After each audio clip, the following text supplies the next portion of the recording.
Ah.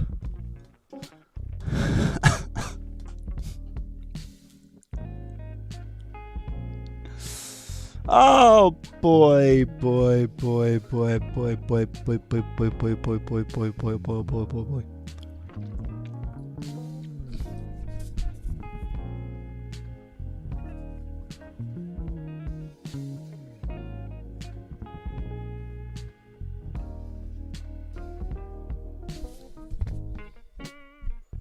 Hello.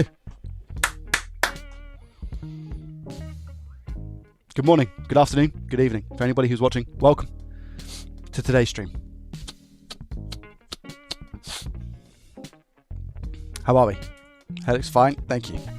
I'm going to go make a cup of coffee, so if anybody wants to chat to me, feel free to chat to me. I'll have TTS on just in case, but I'm going to take you downstairs and go make a coffee real quick. Because I really fancy one. I had one this morning, I've not had one since. I will quickly ask if Mrs. JDT wants one. Should definitely do that. I don't think she had one this morning actually. First off, I'm going to get a toothpick because I've got a bit of food stuck in between my toothy picks.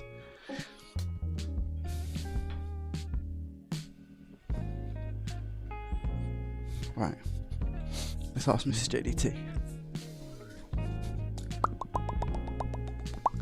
Would you like a coffee?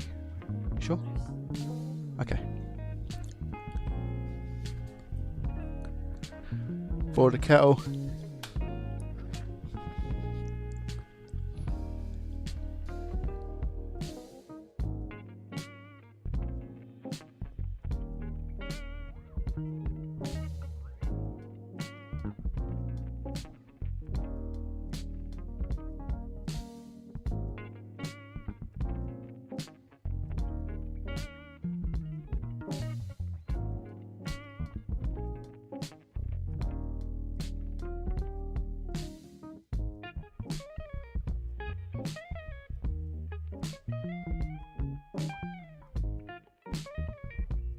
I think I got that bit of whatever it was.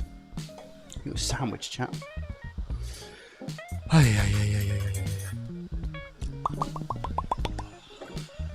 Sugar, coffee, milk. Listen to these instructions, chat. So you make the perfect cup of coffee. Coffee in first, instant dried coffee. Specifically, this is quite a strong one, I believe. It's a, well, no, it's not actually. It's a 3 out of 6. So what we're talking about halfway. So 1 teaspoon of coffee, 1 teaspoon of sugar. Milk. Add to the cup. Specifically, semi-skimmed. Not fully skimmed. Not full fat. Right in between, halfway. Semi of the semis. Give it a mix. Now, if you've got fine ground instant coffee, what you'll see is a nice, creamy substance.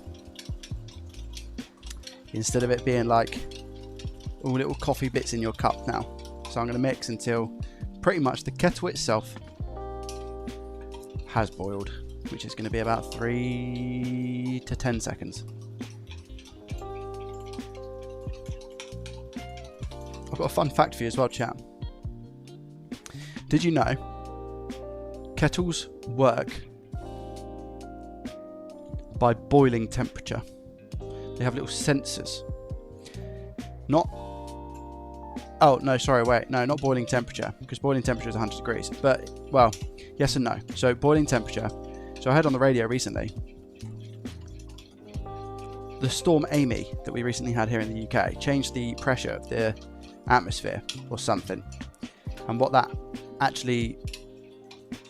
The reason why this is valid is because it reduced the boiling temperature of water to around about 97 or 98 degrees instead of 100 degrees. So therefore, as soon as the water starts to boil, that's when your kettle turns off. So the kettle doesn't go, oh, it's 100 degrees, let's turn it off. The kettle goes, oh, it's boiling point, let's turn it off. So therefore, anyone who was having a cup of teas 2 weeks ago and thought, oh, it actually tastes a little bit off, will be because of the boiling water that isn't actually 100 degrees, not doing what it needs to do in the tea bag to fully strain the tea bag. Yep, the more you know. Now, how much better is your day for knowing that information? Don't tell me I don't give you guys anything valuable when I teach you about kettles. Don't talk to me, Beth. Don't talk to me. I don't need anything like that in my life. I don't need anything like that in my life right now. However, I will Google it because you've told me about it. Ninja coffee machine.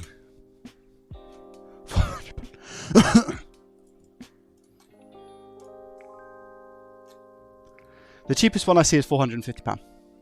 3-in-1 coffee machine. Is that the one, Berry? Is that the one? Ninja. Thing is, I mean, is it just not a pain to clean? Or is it like a, is it just like a Lux Pro bean to cup situation rather than a £500 one? I don't know how much that one is because that one's unavailable. Happy birthday to you. There's a £250 one. To you. Happy birthday, dear Joey. Happy birthday to you. Chat, it's not my birthday. Soon. Very soon. Miro, Claw, Emma, welcome. G'day. Jungle, Peary, Layu, Bodge, Progressive. Who else we got? Izzy, yo! About to drive home for a dentist appointment, but wanted to pop in. I hope everything went well at the dentist, Izzy. Devil, hello, how are you today? Coffee is life. Facts. I feel learned. Wicked. Yeah, it's not my birthday today. Yeah, it's not my birthday. It's the end of this month. End of this month. October is the best month. Russ, thank you very much for the $5, my guy. I hope you're well. I hope you're well. How have your streams and stuff been lately, dude? Ben, welcome. Mick, welcome. Charles, good afternoon. J-Fix, hello, my friend. Joseph. I'm going to be looking at the GPU today, guys. I've got the preheater, and I was thinking about just putting the preheater on my desk today. I was thinking about like YOLO in it. I think it'll be alright.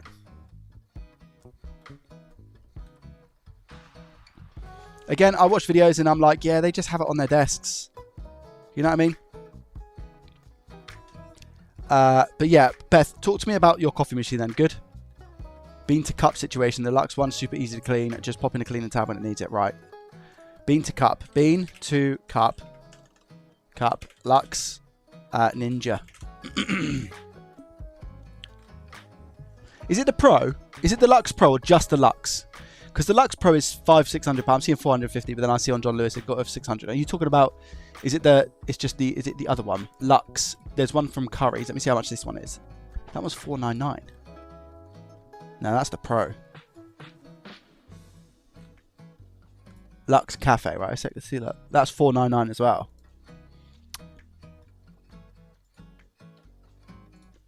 We don't want a Lux one, right?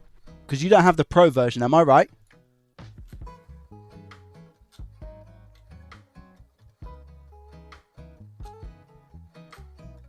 Lux Cafe from Curry's. Lux Cafe Ninja. Bean to cup, Lux Cafe Ninja Curry's.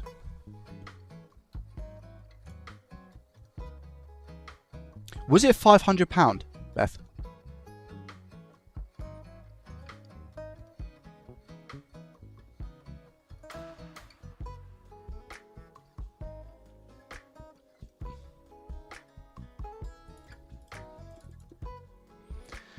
Another coaching lesson. People liked that coaching lesson the other day, chat, hey?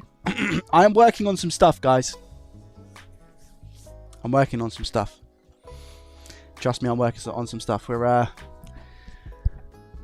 looking at... I'm looking at ways to specifically... I'm looking at ways to specifically help people take their soldering game to another level without limiting myself for time and availability. I'd love to be able to offer, you know, courses and coaching. Coaching specifically. I'd love to be able to do that, but with coaching comes a lot of time. So, you know, I'd have to book a lot of stuff in. You'd also have to have a lot of the equipment that isn't necessarily needed for soldering. So you'd need like the camera for the camera angles for me to be able to inspect and all those sorts of things, right? It's not ideal. It's not an ideal situation. So, yeah. I am looking for ways to give people value whilst also it not being not worth the time that I put into it.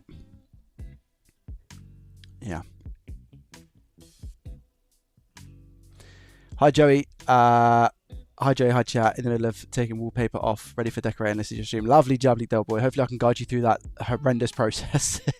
I'm good, thank you, sir. Can you explain things when you do them? I know nothing about electronics. I can, yeah. I try my best to. Yeah. Andy, welcome. How are you? Andy Repair. Welcome. Can let Joey play with my car when I drive home. Lovely jubbly. Not creepy. I just remember last year because it's the same as my day as my dad's. Ah, yeah, nice. Is it the exact same day? Is he? I thought you done really well. Have you done any teaching? No. I mean, I've done like managerial roles and stuff, but I've never done any teaching specifically, I guess.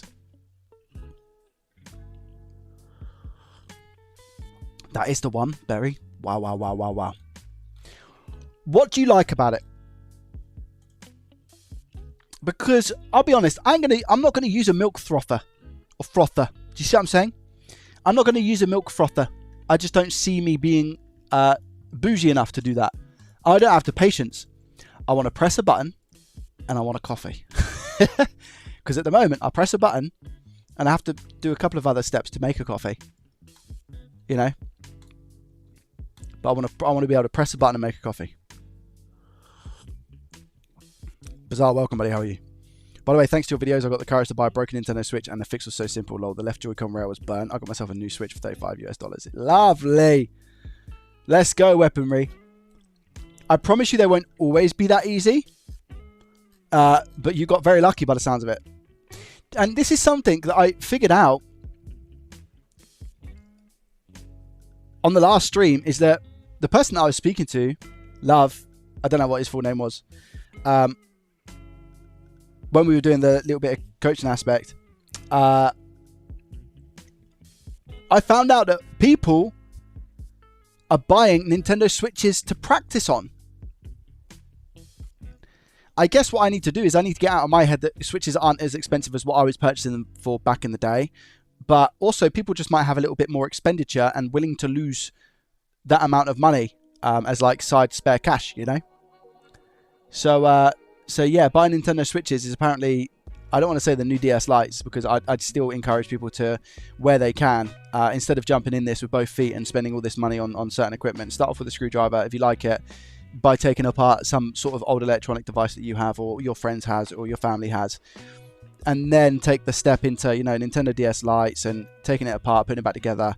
It will be very stressful. Or Game Boys, you know, Game Boys are very, very good, easy, simple PCB machines to get used to, take apart, put back together. Plenty of guides and stuff out there. Garbage, welcome. Hotel Chocolat, pod coffee machine with Velviciter is the best. 26th, Fizzy. 26th.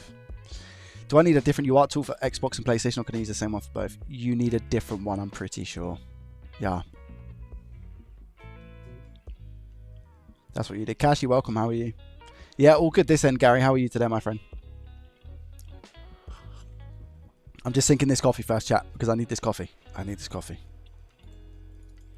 One in the chat if you've got a coffee as well. I'm good, thank you, Kashi. What, you haven't got a coffee? What on earth?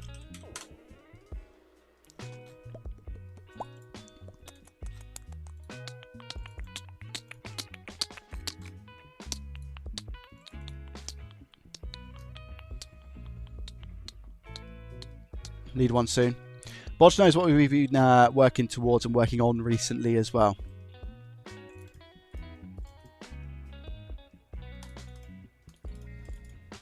Got 3 switches for £75. Repaired all M92 T36 on all of them and USB ports. JPC, is that the first time you've ever like done electronics, or have you you've been practicing other things and you've eventually moved on to Nintendo Switches? Hi Joey Das Tech. Do you think it's possible to replace the serial number sticker on a Switch V2 without damaging it? I have one that needs an entire shell replaced, but I don't know. You can. I mean, without damaging it is going to be tough. It's definitely not going to look like what it did before, but it's possible to get it looking as kind of as good as what it did on the previous one. It just takes a bit of practice. Low heat, maybe the lowest yours goes to, mine's 100 degrees Celsius. not too close. So obviously just bring it out a little bit further and carefully take it off, and then you can just stick some glue on the new chassis. Just make sure you don't put too much glue, because if you put too much glue, then you're going to have to wipe it up, and that's where you kind of like ruin the sticker. If it wasn't midnight here, I would have a coffee. Fair enough. Tea for you. Nice, Red. Second mug right now. Lovely jubbly.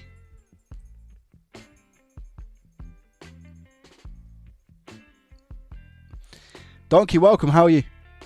Your name. Oh my gosh. Nearing the bottom of my coffee cup for the morning. Is that going to be an instant refill garbage or not today?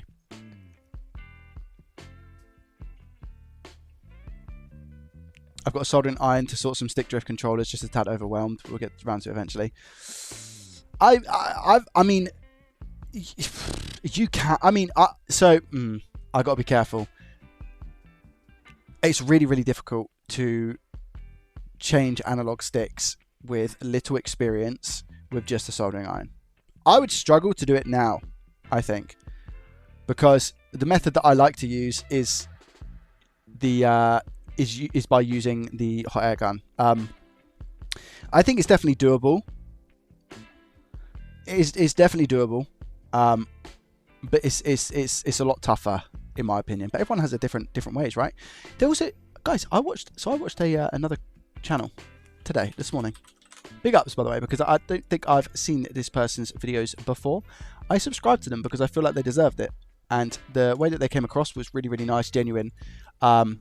A fellow Brit as well, and yeah, I really, really enjoyed watching the video. I watched most of his 35-minute video about repairing a Nintendo Switch. Welcome back to the second. And this is Circuit Revival. Yeah, the channel's called Circuit Revival. So I watched his video. Here's his channel, by the way. I'll put it in Twitch as well. I watched his video and I can't remember where it was, but he was doing like a tool. There's a reason behind this. He was doing a tool, like showing off his tools and stuff and talking about what he had. Guys, he had a soldering iron that fit the legs of an analog stick.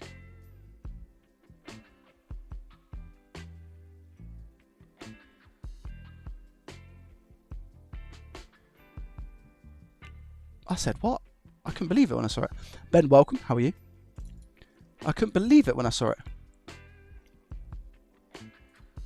Soldering iron tip for analog sticks. Like what? It's genius. Joystick soldering. Look at this. Look at this.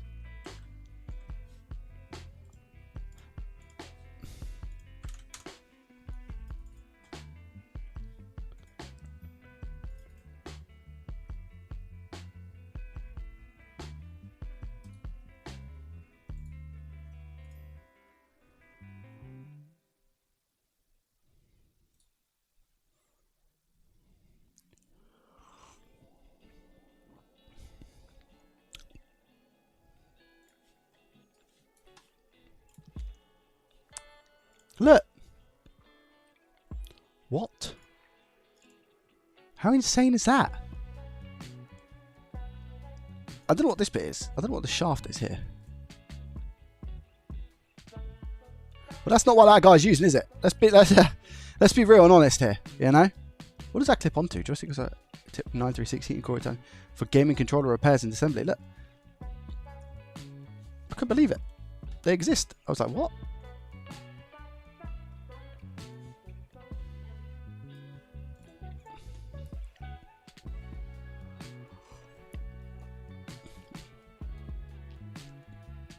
I recently had a blunder on my personal DualSense. I was replacing the analog sticks with TMRs. What's TMR? But after I replaced the sticks, the board miraculously ended up dead. GG. Happens to the best of us. Joey, it works great. Dan, have you got it? Where's Ben? I wonder if Ben uses that. I think Ben said morning this morning, didn't he? Well, good afternoon, sorry. Tech shop I brought it into said I have too much flux. Now I'm struggling to find a Gen 1 DualSense board to revive my controller. I did an Xbox controller with an iron. I had to get a big blow off to cover all 3 pins to get out. Used to have Soldering iron tips that would desolder a whole 16-pin DIP dip chip. I thought what a dip chip is. I seen on TikTok using the other day, it worked pretty well. I have one. You have one, Dan? The copper ones are better. They heat the pins better. I use them quite regularly. I don't use it. They're made TM. Next thing I'm getting. Like, is there one for a Hacko chat or not?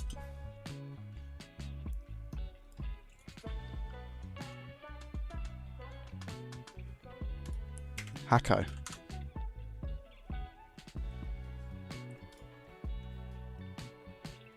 I don't think there's a Hacko one.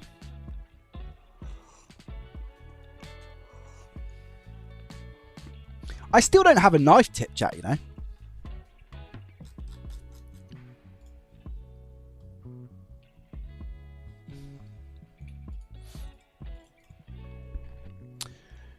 No problem, Gozzy. Much love.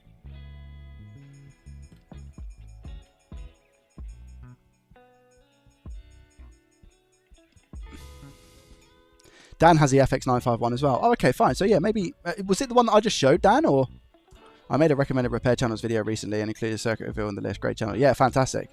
Yeah, seems like a really just an awesome dude as well. You know, what's in the package behind you? I'm curious. You got allergies too? I'm in the East. No allergies. What? Do I sound like I've got allergies, chat? Is it that bad today? I'm good, Jose. How are you? Yeah, I guess as well, controllers is a great place to start.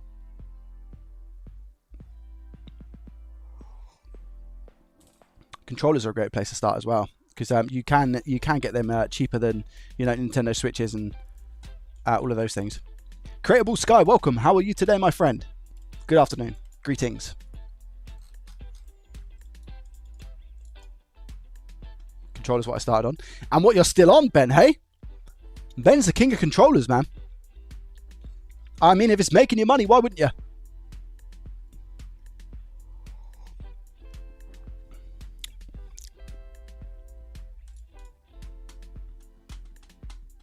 That's the thing. I mean, if you're making money by doing it and it's making you happy, and you're not really like, and you're living well within your means, like what is the point on moving on? You know, if you don't want to, you don't have to. That's the beauty of solder and repair, right?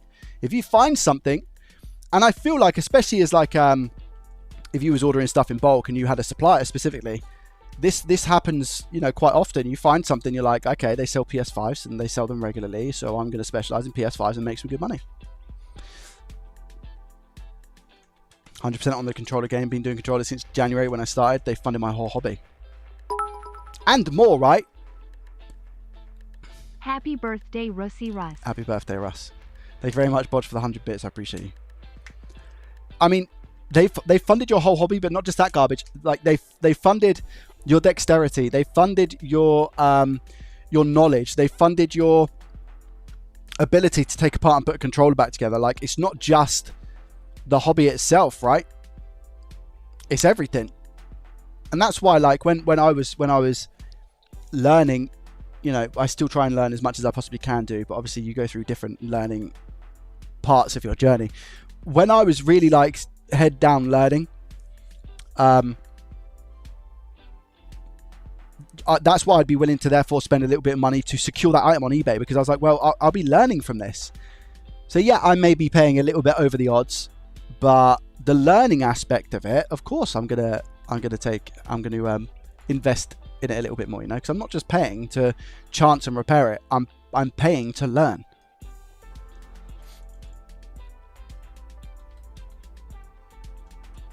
Since May of last year, turned into a full-time business. Wow, Big Daddy Bubba. So Big Daddy Bubba, you got a full-time business now, repairing controllers, and you've helped someone continue with the hobby. They have win-win. I'm still learning now, even after doing loads of controls. You never stop learning. Exactly true. How do I determine if something that is faulty is worth to repair off an eBay listing? If you're gonna learn something from it, a lot of the time it becomes a game of like, what are you willing to lose? So like, it depends on what your disposable income is. Disposable income. What are you willing to just chuck away? Keep up the good work. Jonathan, I really, really appreciate it. That's 12 months, mate, of your Prime subscription. I really, really appreciate it. Thank you so much. Out of thousands of creators you've chosen me to support. Thank you. 12 months is crazy work. Thank you.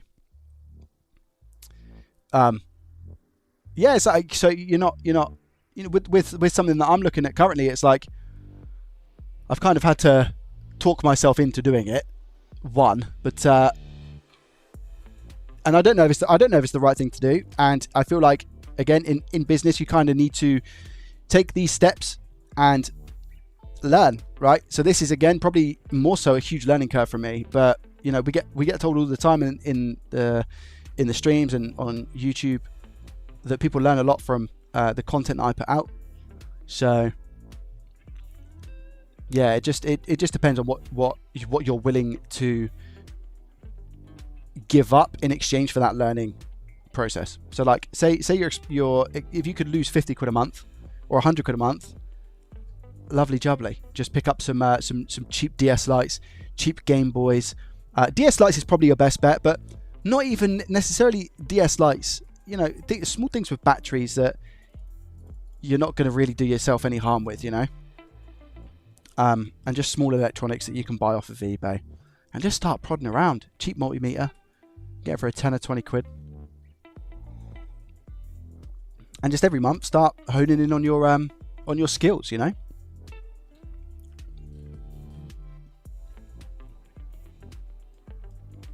Edge, welcome. How are you?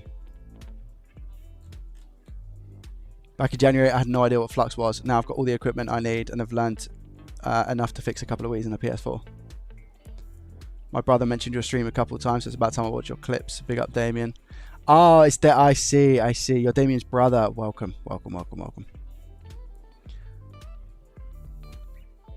If someone lives near me, I can give them 1 to 2 DS lights. Yeah, you were talking about that the other day on the stream, weren't you? Series S RAM test is now automated in the Pico tool. Earlier, only had Series X. Also added many power rail codes. The program will ask you to update as soon as you open it. Lovely jubbly. I love that. Thanks, Ben. I appreciate that. Good stuff, mate. If someone's in the Midwest USA, I say I have a Switch for you. Is he? Is it still that same Switch that you reached out to me about all that time ago? Do you still have it? That must be over a year now. It can't be the same Switch. It can't be. What I love about it is I can own things that I can't afford just by repairing them. Yeah, you can, but there is a risk that you can't repair it and then it becomes useless. However, you can sell it for faulty parts, because faulty parts apparently on eBay is the next best thing. So going back to your question, sorry, Fred, I didn't really answer it. I went off on a tangent. How do I determine if something that is faulty is worth to repair off an eBay listing? I misunderstood your question. Thank you very much for the hype train, by the way, guys. It comes with experience, and that is such a shoddy answer.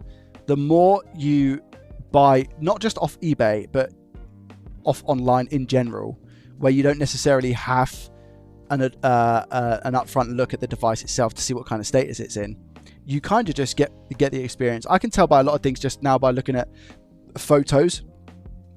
And that comes down to, like, I know that people have been in it before, or those scratches mean this or this. If there's a bend in a Nintendo Switch, I'm like, sure. I mean, that's not going to happen. Do you see what I'm saying? Pardon me. Got hiccups now.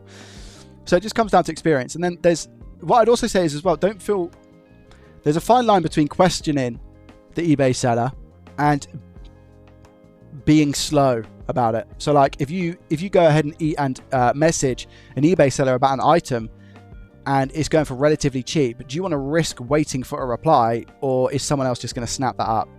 So you also have to be careful about that as well. But if money is on the tight side, then it's always worth just shooting a question and waiting. There'll always be more opportunities, especially on eBay. I decided she wasn't worth it. I fixed dozens of other things since. I see. I need to get a Pico tester so bad. They're pretty cheap as well, right? It's just learning about the software and stuff more than anything. 3D welcome.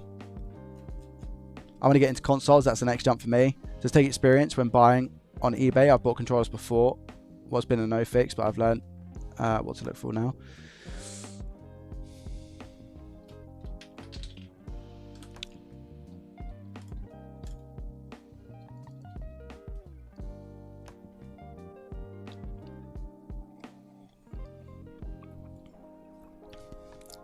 What I will say, chat, is my logic is this. Mr. J. Boyle, thank you very much for the Prime for 11 months in a row. I appreciate you and your face. Thank you for the support. 11 months.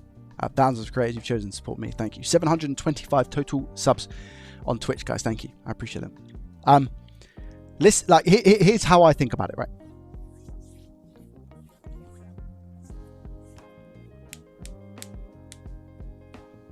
Going back to what Ben is saying about for him, the next thing to do is get into consoles. So he's got most of the equipment by the sounds of it.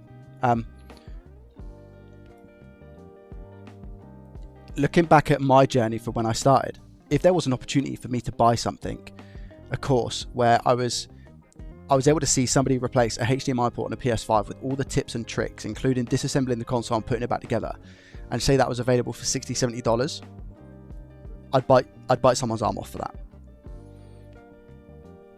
So, like I said, things are currently in the works, and the reason being is because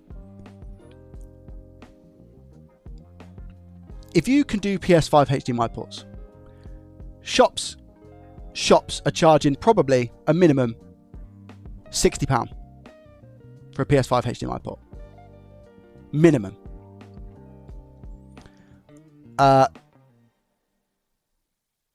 Rocket, the place I used to work in, bearing in mind now that's about a year and a half ago, coming up 2 years ago, even towards the latter end, it was like £90. When I first started, they were £120, and then they just dropped them down. It depends on your, turnover and VAT and all sorts of costs and, loads of bits and bobs. But say if you've even done 5 of those in one day, if you've done 5 ports in one day for £60 a pop, that's £300. And you could, by the time you've got actually good at replacing PS5 HDMI ports, you could do double, maybe even triple, depending on how long your work day is. So the issue is actually just getting the work and, putting the money into marketing and whatnot. But are you going to pay, chat, tell me yes or no, are you going to pay $60 or $70 for an in-depth guide on how to replace a PS5 HDMI port with all the ins and out tips and tricks? If you could then use that to then potentially make at least £60 per job. To me, it's a no-brainer. And a lot of that skill of changing a HDMI port on a PS5 can be transferred onto other consoles for HDMI ports, especially if you use the same method. I'm looking for something like that. I would. Okay, chat. Soon come. Are there so many HDMI jobs though? HDMI jobs are the most common console defects and console repairs. Hands down. And you would be so surprised at how many are out there. You'd be so surprised. I'd actually say there's one more thing that beats HDMI port repairs when it comes to consoles in general. Chat, what is it? Charge $65 for a HDMI port replacement. Northridge Fix, supposedly, CFQ is saying this, by the way, supposedly charges $175 for a Series X HDMI port. Zaroth, welcome. Thank you very much for the Prime for 4 months in a row. I appreciate you. Thank you. Techno, welcome. How are you?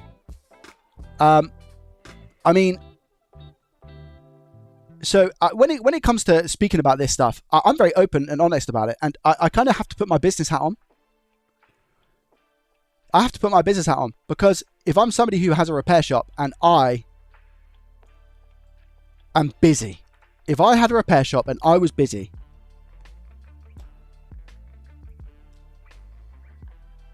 and it was continuously busy, logistics and standard things would say that you'd put your prices up, right? Because otherwise what's happening is you're letting money walk out the door by going to other repair shops, and potentially they're not doing as good of a job as what you do. Do you know what I mean?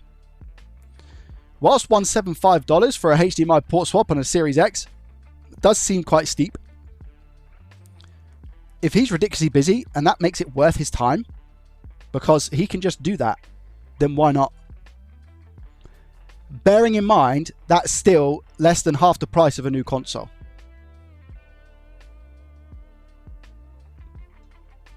And a Series X is a very tough HDMI port. It's the toughest one in my opinion.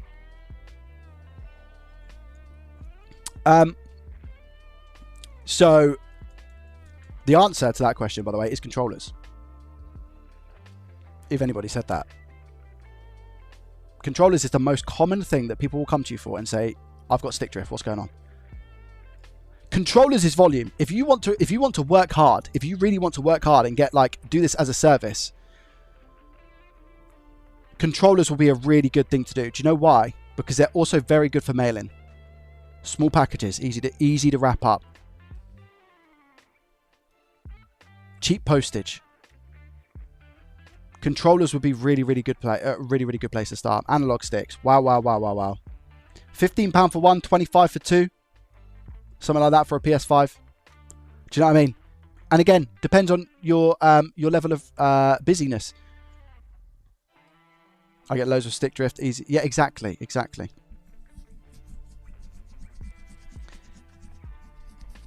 So it really depends. Yeah, life's treating me well. I was just talking about a new business venture, Techno, that may be on the horizon. I reckon around about a week and a half, 2 weeks is what I'm thinking for launch. But I don't know if it's going to be 1.5, 2 weeks. We'll see.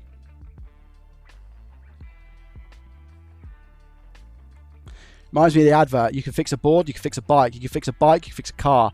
Then you could do a Lynx market. Yeah, it's the army one, isn't it? Royal Navy engineer, yeah. Yeah.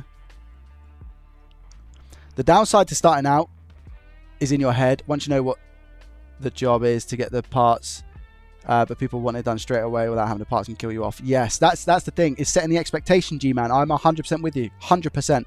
You also should never start. You should also never start before you are competent and confident enough to do so. So you need to practice. Never start on customers' devices, guys, please. If there's the number one rule, it's never start on customers' devices, please.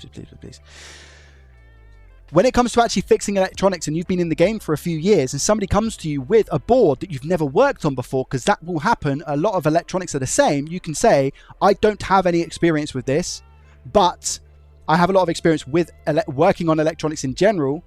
Just a heads up to the customer, I might not be able to fix this. It's the first time that I've worked on it. Is that okay with you? They say yes, wonderful. But if you have no idea, if I had no Scooby 5 years ago, 6 years ago on how to work on electronics, and I said to somebody, yeah, I'll fix that for you, I'm breaking it. And then I'm having to pay for a new one. And I'm already down. It just doesn't make sense to me. G-Man. Yeah, and I'm sure that plenty of people out there agree. But guys, you wouldn't believe how many cowboys there are out there. You wouldn't believe it, honestly.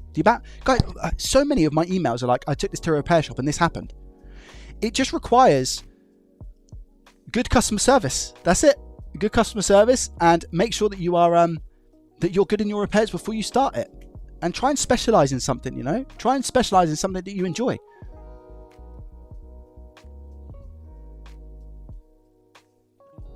Controllers are only worth £25 to £35. Not true. Let me have a look. Amazon, right? I'll call you out on that right now. PS5 controller. 47. Sorry, that's a third party. Brand new. £60. £57. £60. Brand new. £74. £189 for a DualSense Edge, which are, again, something that is massively repairable. You can obviously up your premium on them. £68.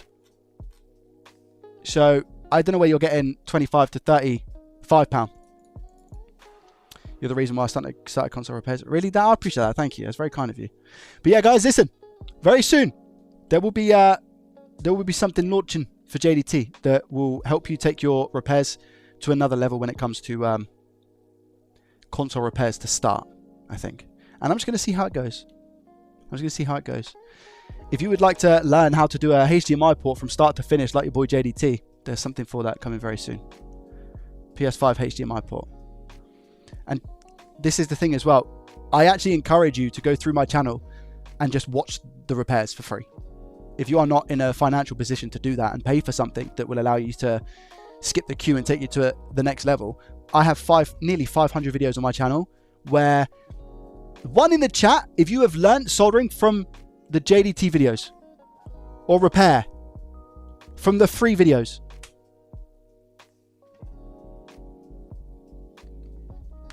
And I've not even necessarily gone, this is how you do X, and done a whole dedicated video on that, because that will not do well from YouTube, and YouTube is a really big source of income for me and my business. So I can't really justify putting all of that time into like making a perfect guide to then putting it on YouTube to not get many views and not earn any revenue from it. So, and if I have to start thinking like a bit more of a business sense, the next part of my journey will help that. I really hope.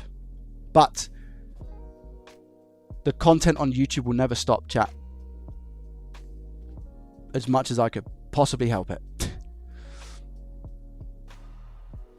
Picked up tips. Exactly that. Yeah, I'm not even like talking about learnt from scratch, but if you have just gone, oh, I didn't know that you could do it that way, or oh, that way's better, that way seems to be better, that way suits me more, you know.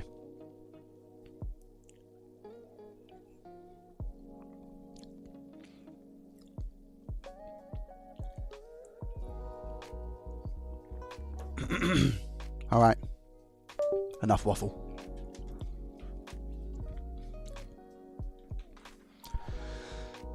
I have a bad internal PSU. Monitor internal PSU making a noise because of voltages, various voltages output, so I can't tell them what's wrong. Bad. No, MOSFETs won't be making a noise when bad. I believe that'll be cap. It'll be like an aluminium cap, right, guys? That'll probably be what's making a buzzing sound. Or a coil. It could be a cap or a coil. I successfully changed my first USB-C port. It was on a mechanical keyboard my own. I had to touch up a few pins, but works like a charm now. By the way, first time doing an S&D port. Yo! Let's go, Spartan. Lovely jubbly. Good day. Peter, welcome. How are you? Talking about repairing drift analog sticks on PS5. What Hall effect do you recommend? I've not done that, Jose. I've personally not done Hall effect stuff yet. Exactly that, G-Man. You got it. You got it. Your videos learn people what sort of temps to use hot air on and iron, and I have a lot of good tips on that people can use. Exactly, Ben. Yeah, I'm just going to be creating more in-depth stuff to hopefully take the business and the brand to the next level, and that's going to be coming soon, and I'm super excited. So yeah, guys, keep your eyes peeled in case you are wanting to take your soldering skills to the next level. If you're working on something like controllers as well, and you want to get into consoles, then it sounds perfect, to be honest. But because you also kind of need the equipment, right? I picked up reballing tips from your videos, to be fair. Now I have loads of Amoe reballing kits in good pace. There we go, Andrew. Exactly. Thing is, people want to buy a repair book and then dump prices as a side hustle. Seeing technicians charging 1/3 of my rate damaging boards is sad and frustrating. Thing is, people want to buy a repair book and then dump prices as a side hustle. Seeing technicians charging 1/3 of my rate damaging boards. Yeah, exactly. But that's your USP, Arcade, and that's what you should pride yourself on. You know, if people ask you why you charge so much, tell them exactly that. And say go. Like, I actually encourage you, if you're questioning my prices in any way, shape or form, then please go to these other repair shops. But your price, don't say this, your price will be double when you come back to me. Because I'll then have to spend more time fixing somebody else's mess. I think that's how you get around that as well, by the way, is you charge a premium on previous repair attempts. You have to, because you'll end up spending more time. Regardless of what the situation is like, if it's had a previous repair before, you can charge more. In my opinion.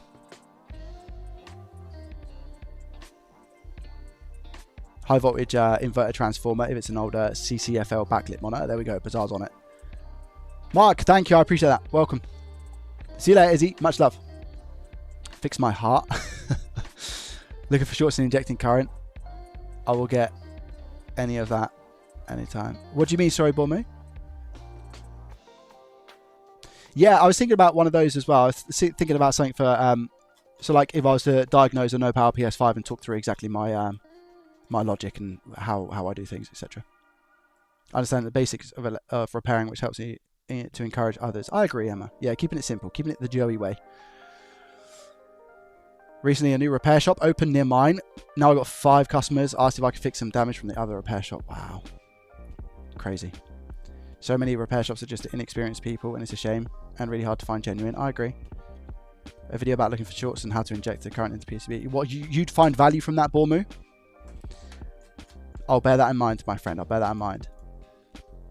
Hey guys, what do you think about a cheap hot air station like a Sug-On 858D? Am I being trolled? I think the 858Ds are all one thing, right? I think it's just an 858D, and that can come in loads of different types of brands and stuff. I'm looking at £25 on AliExpress. I mean, yeah, to start with, it is what it is. They become very frustrating because you have to constantly wiggle the tips on and off, and it's more like air power, right? But I'm pretty sure it's like I don't know if it doesn't have a heating element on the actual wand itself. It's more so included in the unit. Or like, sorry, not in the unit, but as in the, I don't know if it's in the back end or the front end, or whether it's a fan. I have no idea. I would just say, if you're starting out, £25 to get used to it, and maybe just like with your dexterity and stuff, I don't see anything wrong with that. I see yourself upgrading later down the line. Cheapest thing you can get. I'm still using it. Works okay for most things. There we go. The blower's in the handle. Yeah. All right, here we go.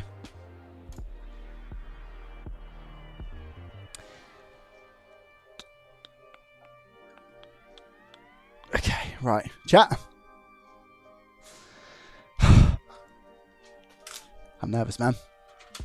Why do you think I'm nervous?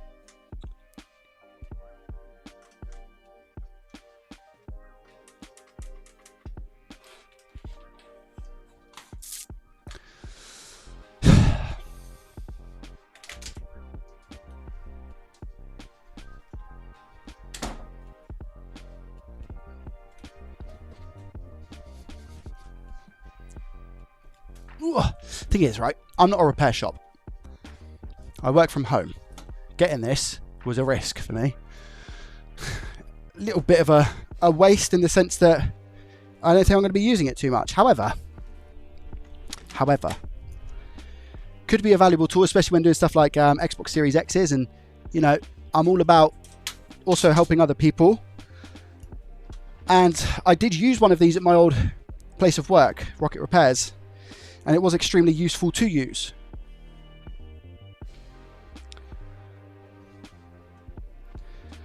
Now, I also wanted to put this out in my garage. However, I can't really do that because then I need to put my soldering, my hot air station out there, and a plethora of other things. And it would just be very inconvenient for me to do that. Especially when it comes to live streams and whatnot. If I need to ever use it, there's no point. You see what I'm saying? I don't know how this opens. How does this box work? How does this box work? I think like that. Maybe. There we go. There it is.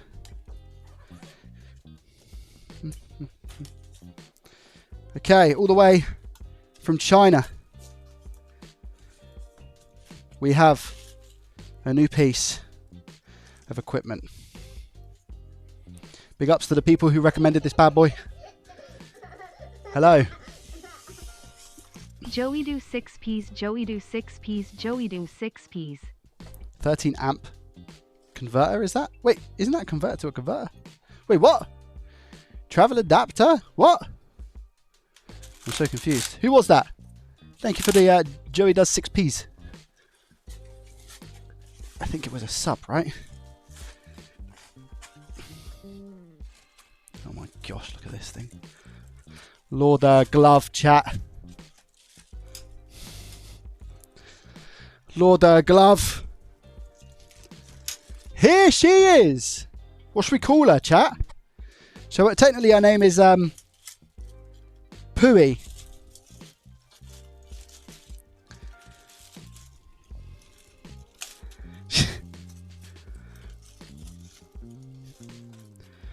Bodge, thank you very much for the Prime for 20 months in a row. Okay. I have the same preheater. Apparently, everybody has this preheater. Apparently, everybody has it. Is it just a... What is it? Oh, it's just that one, right? if it says fuse 10 amps, AC 220. We're good then, chat, right? This is EU. Facts 220. Jubbly. Fact or fiction? Right, is there anything attached to that? Nope. Let me just put all this stuff back in the box so I don't cause a mess.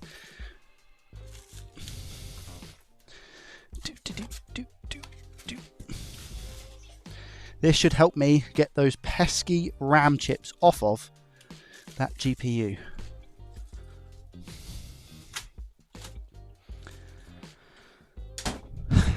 Yeah.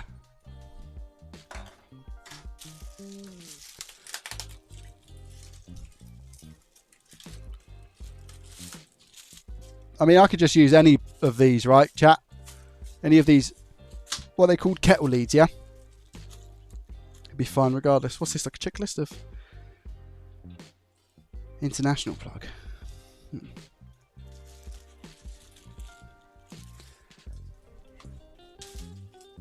Pre-warning that these screams. What do you mean?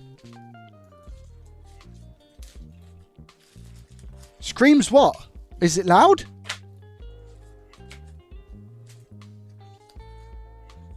What's this? Sticky tape for what? What's sticky tape for?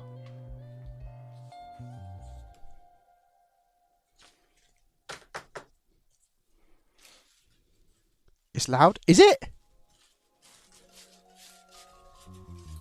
It's loud? What?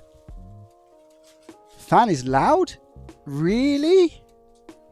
This little fan here? No.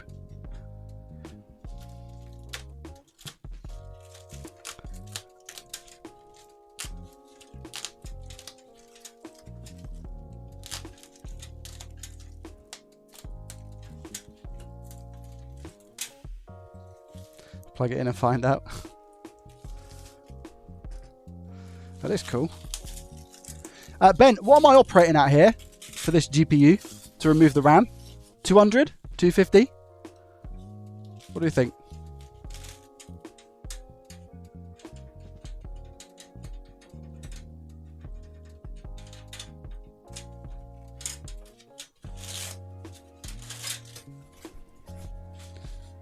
How much is this bad boy? 1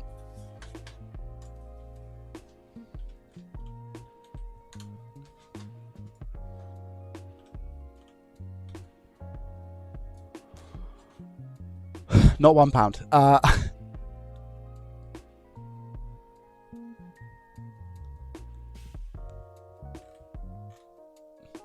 $148. $150. Not a UK plug. I'd want to use that. I would want to use that adapter. No, can't I just use a UK plug, chat? Just a UK kettle lead, no? That'd be fine, wouldn't it? I mean, it's just going to be a generic kettle lead, no?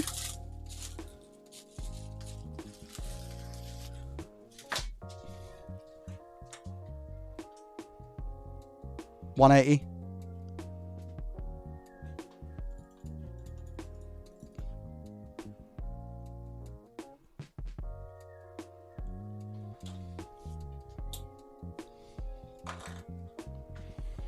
Definitely don't keep that in there. Come on. Right, how easy does this work then? So, what do I do here? Oh, there's a bit there as well, look. And there's a bit in between as well. Make sure we get all of these out, guys. You don't be leaving any of that stuff in because it's going to go boom, boom. You're going to get halt. Just cut this little bad boy down here.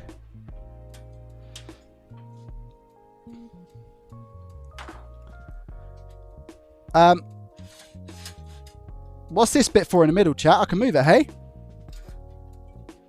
Does anybody know what this is for? Like, do I need that on? What is that?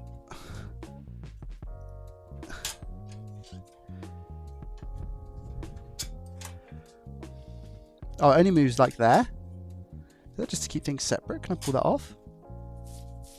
For support? You can take it off? Should I take it off? Oh, you can take it off. And what's this majiggy for here? Is that the temperature sensor? Is that the temperature sensor to see what temperature it's at?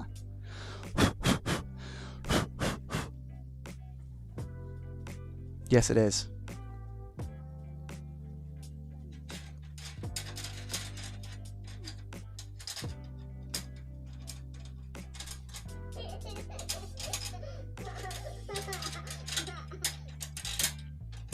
What on earth? Why did these move up like that?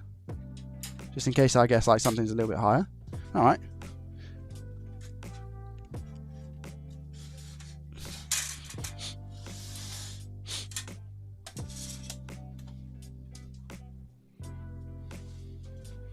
So as an example, do I want to... Well, it doesn't fit that way.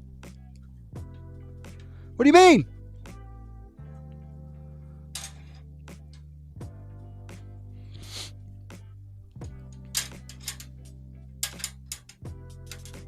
Fits perfect that way though. Like that.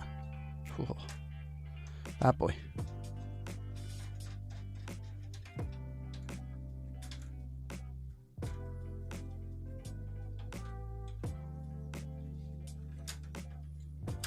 Do you clip it in, chat, or not? You don't bother.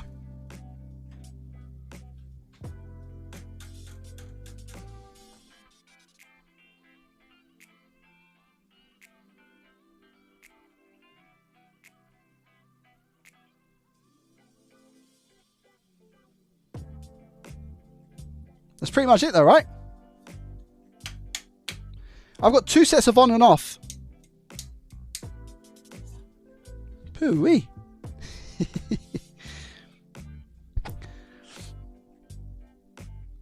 Different rails for these types of machines. Also document attachments for GPU, etc. Oh, nice.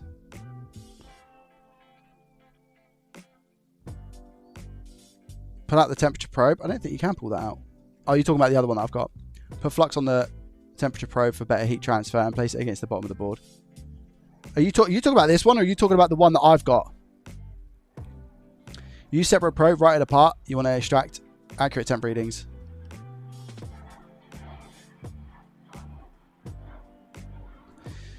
So, as far as I'm aware, chat, we've got a couple of things to change out here. It was this chip here, which I think I've actually cooked from previous attempts, right?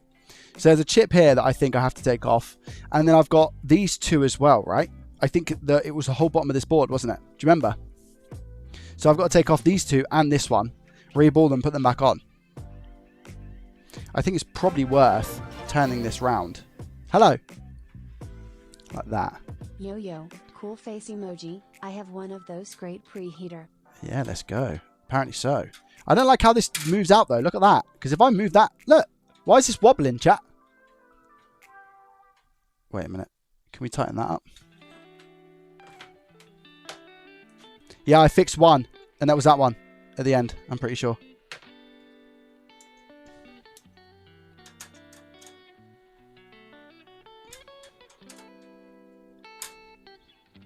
That's better. Just need a bit of tightening is all.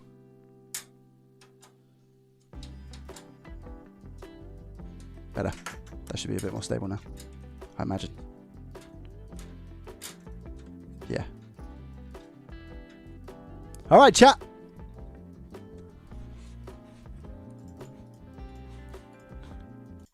Are we ready to spin this bad boy up? Or should I turn it on first without the GPU on? Should I do that first? Just in case there's any anything wrong with it. I think that's a good idea. Do we agree? Second option. Yeah, I think we would agree. Right, I'm just going to use another kettle lead that I have and just plug that in. Take out my multimeter, to be fair. Another thing that will blow up my PC. All right, chat. Here we go. Let's see what happens. Oh. Oh, that's not that loud, chat. Now, it says it's on 15. Is there a cover? Because that kind of looks like... It looks really faded here. It looks really faded. But there's no sticker.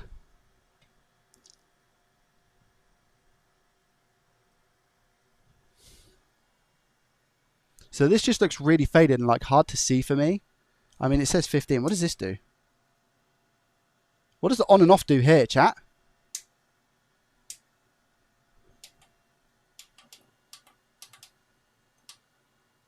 What does it go up to? Wow. I think it goes up to. Is this Celsius? I hope so. I'm gonna go 200.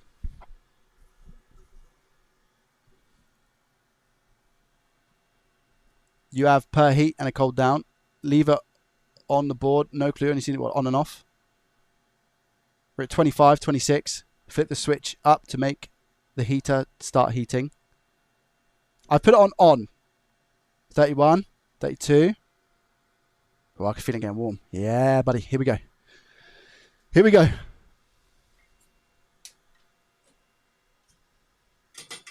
Chat, we got movement. I might as well put the board on, though. Might as well put the board on.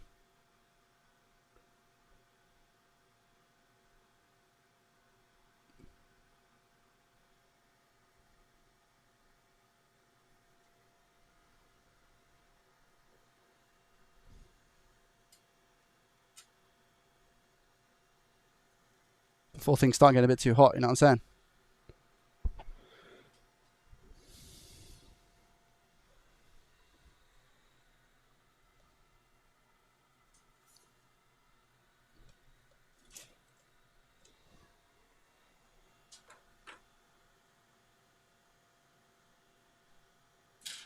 I probably need to turn it around. I don't want it this way. Yeah, baby.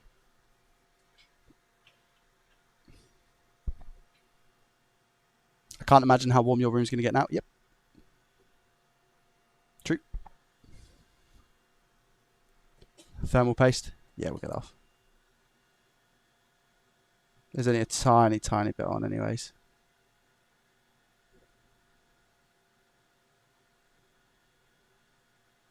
Yeah, does anybody know what temperature Tony operates on his ones?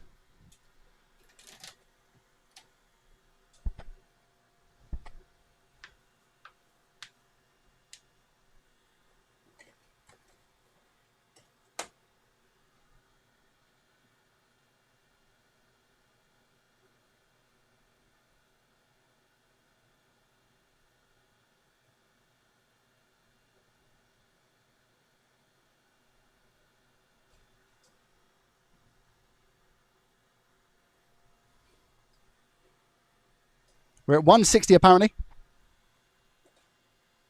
I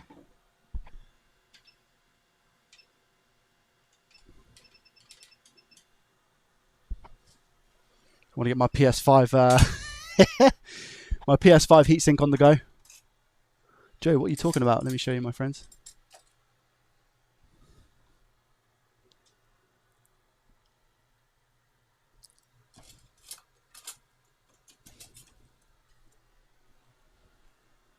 Right there. And what that does is it protects the caps.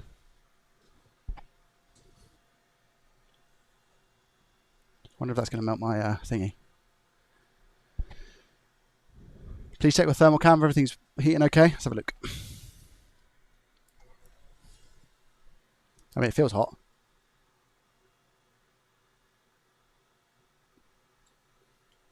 This is an RX 6800.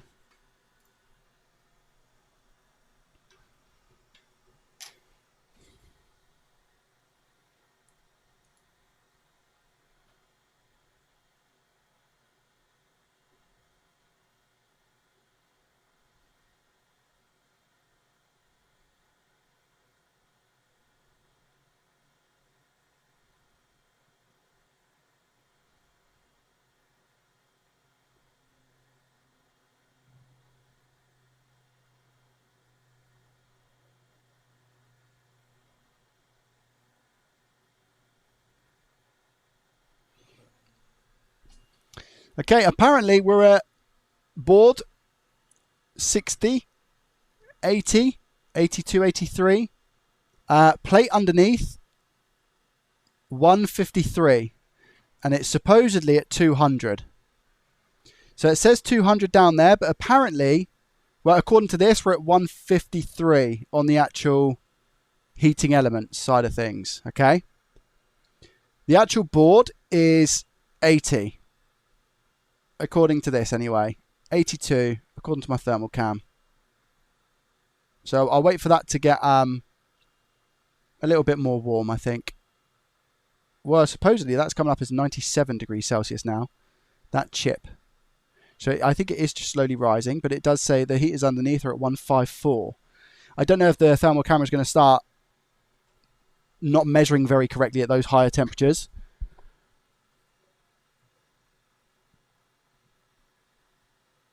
Because the temperature sensor wasn't placed to the bottom of the board. What do you mean, sorry? Are you talking about the sensor that's on this machine, or are you talking about my personal temperature sensor, Ben?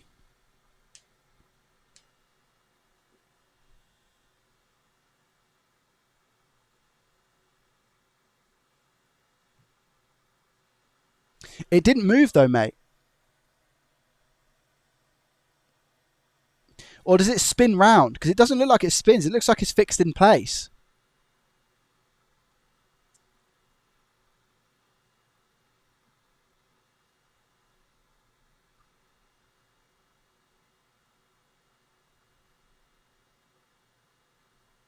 I tried wiggling it when it was cold and it wouldn't budge. Board's at 105. Plates are at 150. Thing is, if that's the case, the plate should not be 150, hey? The plate should be 200.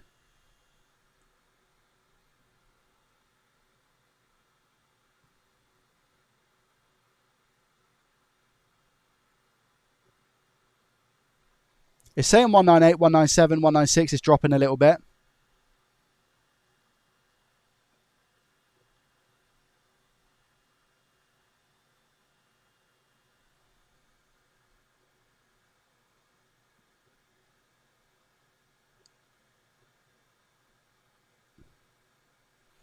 Well, I've got that other little sensor thing, haven't I? Where's that gone? And I'll see if that... Well, I mean, that was poor last time, if you remember. The Chinese temperature thing that I purchased. But I can spin that up as well and just get a confirmation, because that was really low last time. Can't remember what I was measuring. I was measuring the other heat plate that we've got. We've got a smaller heat plate as well, haven't we? And I was measuring that. Where on earth has that gone? Because that was a very small piece of kit, actually.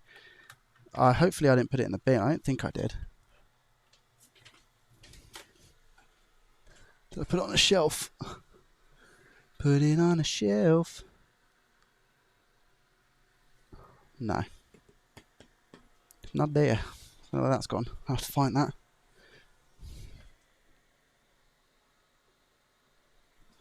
But yeah, what are we looking at now? So 199. Board 110. Below 158. So technically I should just be turning this up, hey? Should I go? I'll go 250 then, right?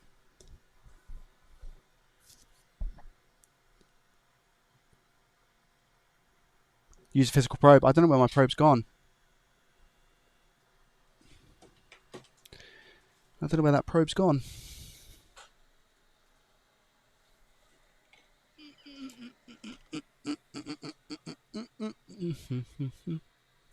Let's pump up this a little bit. Get some good extraction going, making sure that we're okay when we put this flux on, because this flux should just... Oh, there it is. Found it. Got it. Let's see what this thing measures, eh?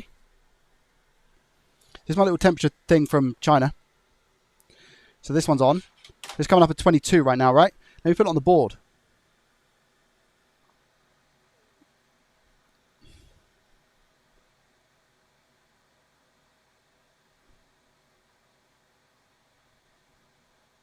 I'm sure this thing's broke.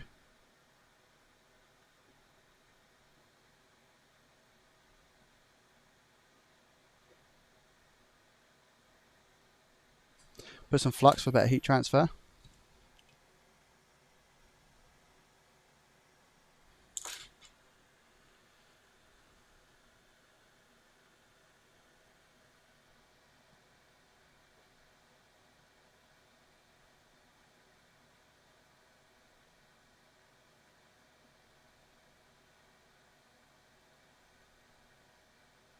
Well, apparently it's only 60 degrees.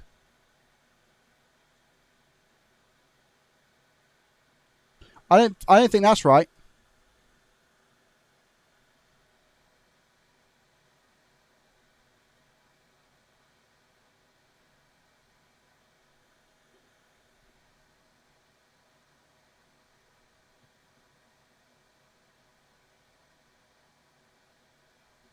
Hold.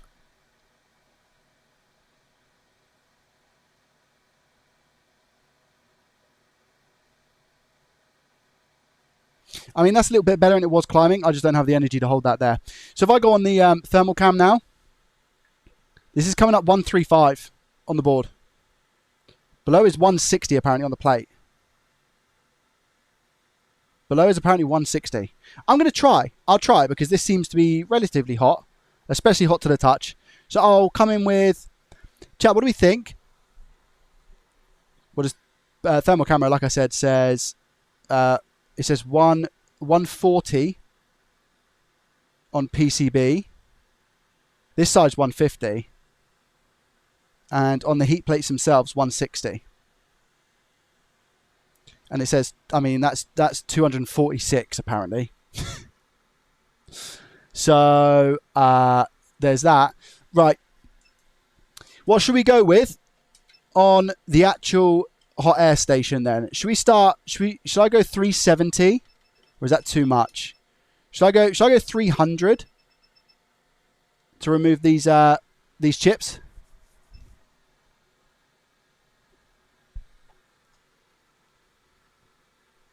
Should I go 300, chat? What do you think, Ben?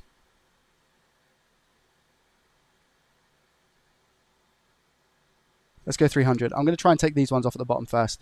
Because these ones I think are going to be easier. So then I'll get a good gauge on this one.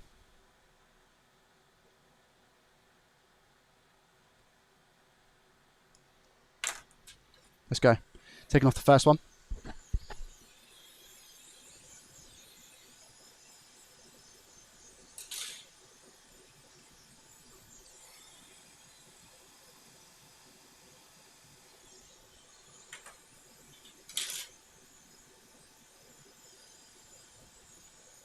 Can I touch this? Yeah, that's not hot. Okay, that's good because that means that I can lean. Well, I can't really lean too much here.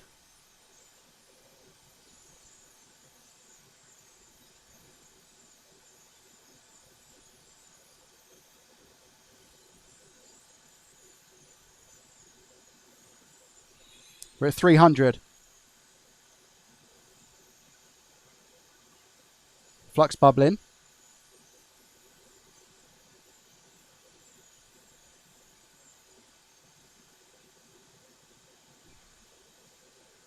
No movement yet.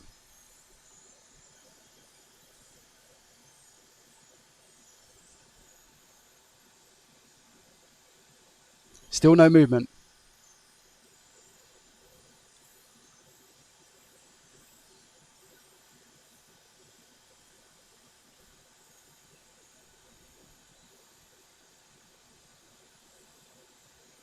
Still no movement. I'll come in with some more flux. This is 399% airflow. That's a lot of flux.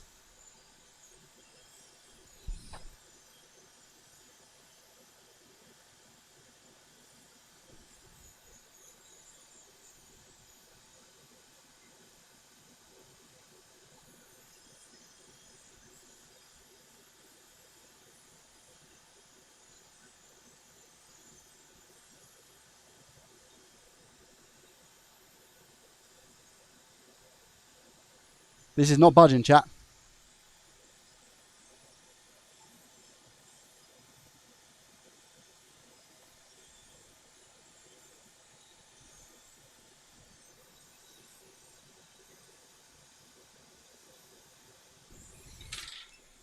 I know it sounds stupid. I'm gonna wait for that to cool down a little bit, and I'm actually gonna put a tip on. I'm gonna put the big tip on to see if I can concentrate that heat a little bit better.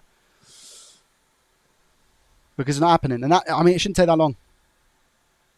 I don't want to go more. I don't want to go higher than that. I'm actually going to put the temperature on this up. I think I'm going to go 300.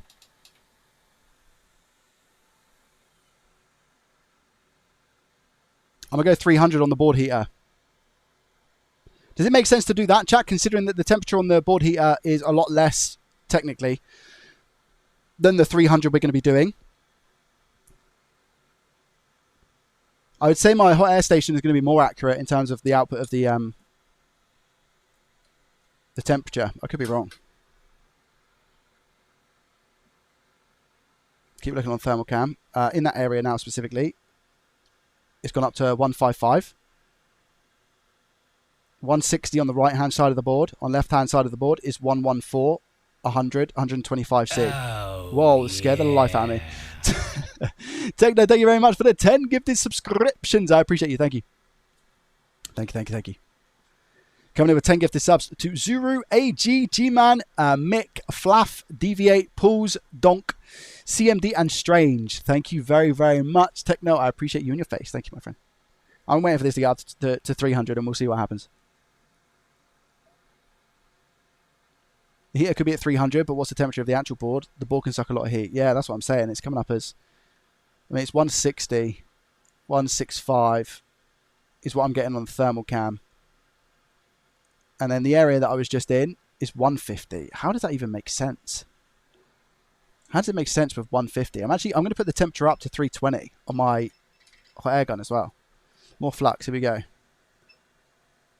So I've gone loads of flux here, guys, okay? We're at 300 degrees, apparently. We know that's not true. So I'm going to go 320 on the out-end, okay? With the nozzle. Let's see how this does.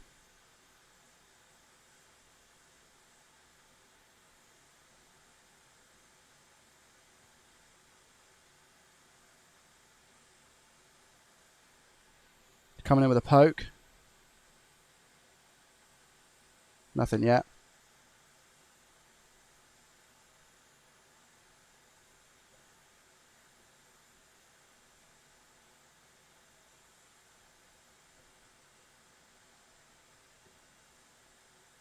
Nothing.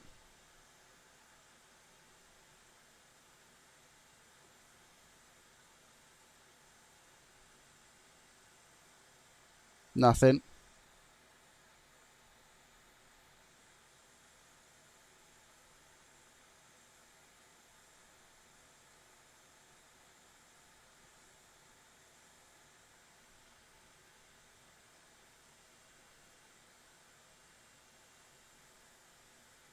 Gotcha. Okay, we have success. Where's my mat? I'll put it there for the time being.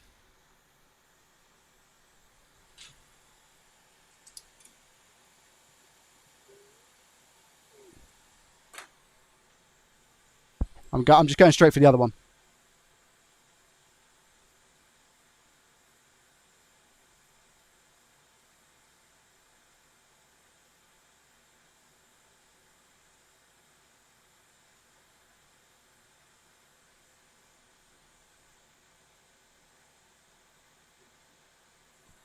Fantastic. Much easier.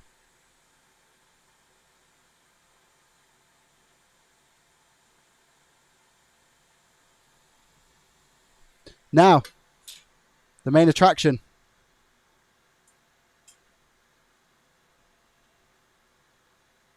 Can we get this one off, which is the one that's been a pain since the dawn of time? Here we go. I've not been able to remove this one several times.